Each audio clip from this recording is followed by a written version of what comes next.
Today I'll make classic Suji or Semolina halwa, and the main characteristic of this recipe is that the halwa in this recipe will be white. The color would be white. Halwas are made of many different varieties and they tend to have many different color, but this type of halwa is super soft, and as because we are making it from milk, the color would be completely white and the taste is completely different from the regular halwas. Although these recipes are very simple to make and they do have a very different taste, yet these recipes are somehow forgotten in today's time. So let's remember the old memories, old classic recipes. So's Food Corner style white Suji halwa. Hey guys, I'm Subankari and I welcome you all to my channel So's Food Corner. I hope you all are doing great in your lives, and if you are new to this page, do subscribe to my page and don't forget to tap the bell button. And thank you all for loving my channel so much and liking my videos so much. So let's begin with this classic recipe. For semolina halwa or pudding, I have here 1 cup of sugar and 1 cup of semolina. So if you have a measuring bowl or measuring cup, you can go for it. Otherwise, just fix a regular katori or ball from your kitchen and use it at a standard to do the whole recipe. So here I have taken a semolina and sugar, and then I have milk. This is boiled milk, around 1.5 cups, and clarified or butter or ghee. I have here 1/4 cup. Actually, the recipe in recipes they use half cup of ghee or clarified butter, but I feel it's a little bit high, so I have taken a 1/4 cup. Again, it depends upon your taste.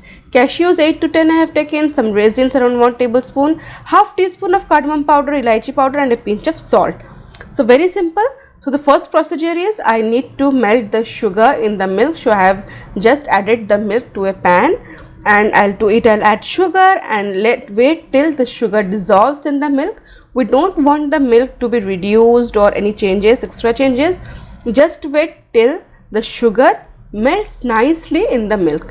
So I have just put it on stove, and then I'll do the next procedure. So in this pattern, the pattern which I am following makes the work very easy and it will be prepared in minutes. So let the sugar melt in the milk, and I have taken here a fry pan and heated it on low flame, and to it I have added semolina or suji, the regular one. And the main thing to keep in mind in this recipe, at any time the color of the semolina should not vary. It should not change to golden or lightly roasted or nothing. It should be roasted, but the color should not vary. So for that we need to roast it on low flame, the lowest of your gas stove, and roast it for 1 to 2 minutes till you see each grain of semolina has separated. See, it's looking good now. So I'll just give it a nice toss and then I'll take it out, and in the same pan in low flame I'll add clarified butter, and I'll just leave around 1 to 1.5 tablespoon to use it later. I'll tell why. And in the pan first I'll roast the cashews, and same holds true for the cashews also. We need to roast them on low flame for 2 to 3 minutes. We don't want the cashews to turn golden or extremely dark in color, because that will just change the motif to make a white Suji halwa. So white Suji halwa has its own charm, and it's all because of the charmness of the white color. So we'll try our best to retain the color, yet the halwa will be perfectly done. So after taking out the cashews, I'll just fry the raisins, and you see I have just fried a little, and I'll take them out.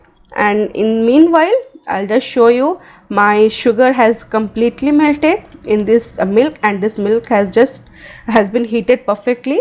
It was already pre-boiled, so I just don't need to boil it more. I'll turn off the flame, and now I'll come back to this fry pan. So I have taken one small bay leaf and I have cut into 1 to 2 pieces, and I'll add it to the clarified butter, and this is how the semolina looks. It's still white, that means it was not over roasted. And now I'll add this semolina to this ghee or butter, clarified butter, which was heated on low flame, and I'll just mix it.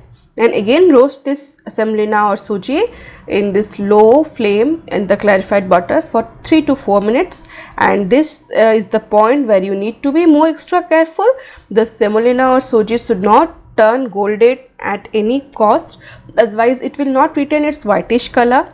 So this is looking good now. Now at this stage, after roasting for 3 to 4 minutes, I'll add the milk with sugar, and in the low flame I'll just mix everything. Low medium flame, just increase the flame to medium, low medium, and then as the milk was already boiled, so it will instantly start boiling because it's already heated.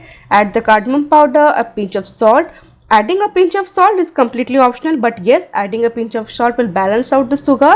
Now mix everything, cover the pan and let it cook on low flame for 5 minutes more. And I have recorded the entire procedure. You can see the steam will be formed, and this will help the semolina or suji to absorb the milk, and it will just puff off. It will expand and it will become smooth.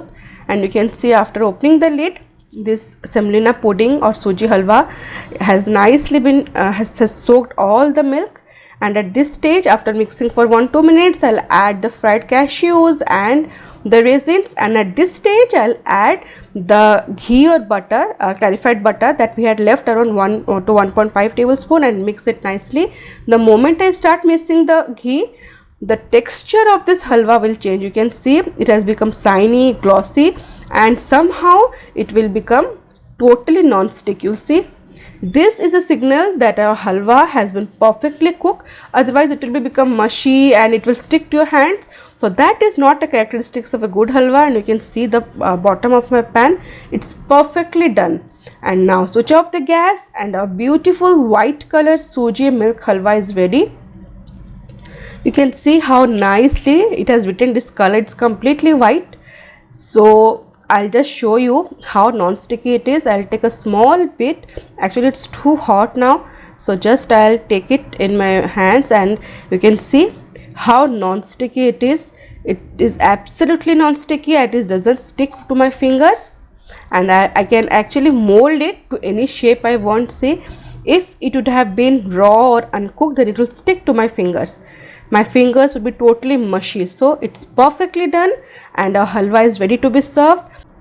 Either you can serve it in a single platter so that everybody can enjoy, or what normally we do in Indian homes, I have just spread the mixture in a thali or a platter, and I'll let it cool, and then I'll cut it into desired shape. Make sure you cut them once they cool down, and you can see how beautifully I am cutting out these pieces, and I'll serve these pieces. And with this we have many beautiful memories of childhood, because in our childhood normally moms would do halwa in this way. And I hope you would have liked this video and your childhood memories have been refreshed. Do give this recipe a try, and those who had requested me, I hope they have liked this video. Do try it and give me feedback. And do not forget to like this video, share with your family and friends, and don't forget to subscribe to my page. See you in next video. Till then, stay safe, love life, and happy fooding.